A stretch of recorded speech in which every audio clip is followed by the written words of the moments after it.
राधा की कैसे हुई थी मृत्यु, क्यों तोड़ दी थी श्री कृष्ण ने अपनी बांसुरी। प्रेम की मिसाल जब भी देते हैं तब श्री कृष्ण राधा के प्रेम की मिसाल ही सबसे पहले देते हैं। कहते हैं कि जीवात्मा और परमात्मा का मिलन राधा श्री कृष्ण का प्रेम है। श्री कृष्ण बचपन से ही राधा को प्यार करते थे। दोनों के प्रेम की अनुभूति श्री कृष्ण को 8 साल की उम्र में हुई थी। श्री कृष्ण के दैवीय गुणों के बारे में राधा को पता था। अपने मन में प्रेम की स्मृतियों को राधा ने जिंदगी भर बनाया हुआ था। दोनों के रिश्ते की यही सबसे बड़ी खूबसूरती है। शास्त्रों में कहते हैं कि 2 ही चीजें सबसे ज्यादा श्री कृष्ण को अपने जीवन में बहुत प्यारी थी।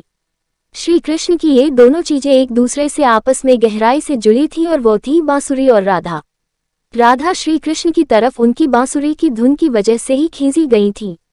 श्री कृष्ण अपने पास बांसुरी राधा की वजह से ही रखते थे। श्री कृष्ण और राधा का मिलन भले नहीं हुआ लेकिन एक सूत्र में दोनों को हमेशा बांसुरी बांधे रखती है। कृष्ण के हर चित्रण में बांसुरी जरूर होती है। राधा के प्रति श्री कृष्ण के प्रेम का प्रतीक बांसुरी ही है। कई अलग अलग विवरण राधा से जुड़े हुए हैं लेकिन एक ऐसी ही प्रचलित कहानी हम आपको बताने जा रहे हैं। जब मामा कंस ने बलराम और कृष्ण को आमंत्रित किया था उस समय राधा पहली बार भगवान श्री कृष्ण से अलग हुई थी।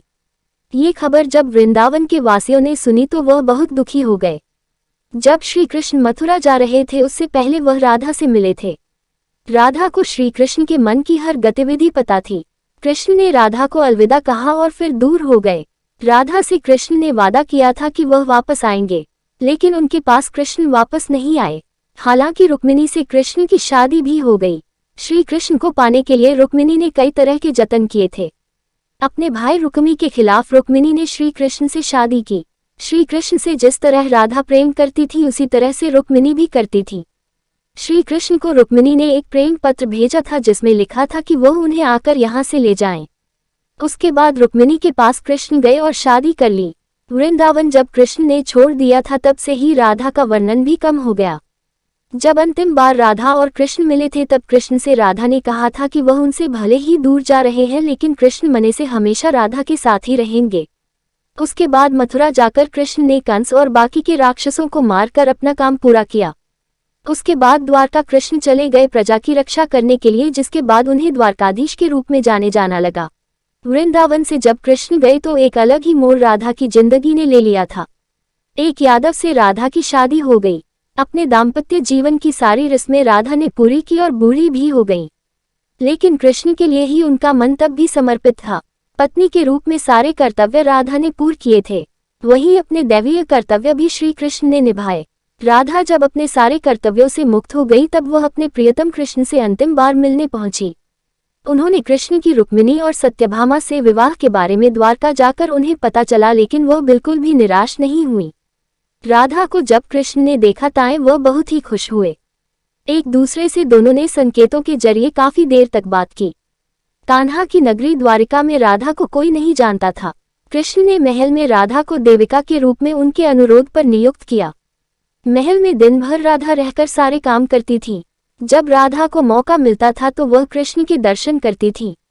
श्री कृष्ण के साथ पहले जैसा आध्यात्मिक जुड़ाव राधा ने महसूस नहीं किया था, इसी वजह से वह महल से दूर जाने का फैसला कर लिया था।